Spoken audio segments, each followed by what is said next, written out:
বাংলাদেশের মুক্তিযুদ্ধের ইতিহাসের কোন সময় আমাকে দেখাতে পারবেন যে আপনি একটা দলিল দেখান তো, এলএফও বাদ দিয়ে, শেখ মুজিবুর রহমানের কোনো বক্তব্যে 25 তারিখের আগ পর্যন্ত বলছে যে এই চ্যালেঞ্জ দিলাম আপনাদেরকে যে সমাজতন্ত্র ধর্মনিরপেক্ষতা হচ্ছে আমাদের মুক্তির সংগ্রাম। একটা জায়গায় দেখাতে, একটা বক্তৃতা দেখাতে পারবেন তো? 25 তারিখ পর্যন্ত আই ক্যান চ্যালেঞ্জ যে একটা বক্তৃতা শেখ মুজিবুর রহমানের 70 সালের এলএফওর বাইরে, বরং কি আছে আপনাকে বলে দিই যে তিনি বরং কি বলছে, দাঁড়ারে আগে আমাদের ক্ষমতায় যেতে দে, তারপর কিভাবে দেশ তৈরি করতে হয় দেখায় দেবো। দাদা চলে আসছি, কোথায় কোথায় বলছে চলে আসছি। ওরে বাপ রে বাপ, কি কনফিডেন্ট, আই ক্যান চ্যালেঞ্জ। কোথায় কোথায় বলেছে, কোথায় কোথায় বলেছে শোনো, এবার কোথায় কোথায় বলেছে শোনা, মনোযোগ দিয়ে শোনো। 1971 সাল জানুয়ারি মাসের 3 তারিখ 70 নির্বাচনের নির্বাচিত জয়ীদের সদস্যদের নিয়ে রেসকোর্স ময়দান, বর্তমানে সরোয়ার্দী উদ্যান, সেখানে শপথ গ্রহণের সময় সবাইকে উদ্দেশ্য করে স্পষ্ট ভাষায় বলেছেন, আমাদের মূল লক্ষ্য হচ্ছে শোষণ মুক্ত একটি সমাজ কায়েম করা, যেখানে মানুষে মানুষে কোনো ভেদাভেদ থাকবে না। দ্যাট কল ইজ সমাজতন্ত্র।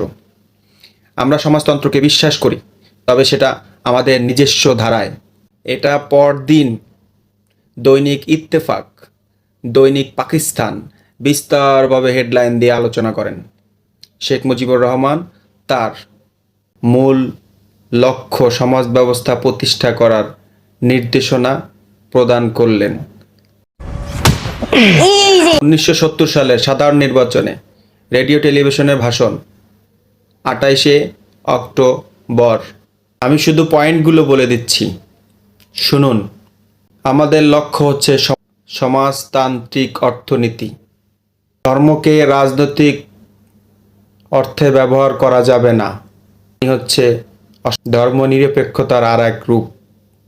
আমরা ইসলাম ধর্মে বিশ্বাসী, তবে সকল ধর্মের মানুষের অধিকার নিশ্চিত করতে হবে।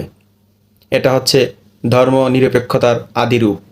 এছাড়াও তার নিজের লেখা বই অসমাপ্ত আত্মজীবনী আমার দেখা নয়া চীন, 1952 সালে চীন ভ্রমণ করে তিনি লিখেছিলেন আমার দেখা নয়া চীন।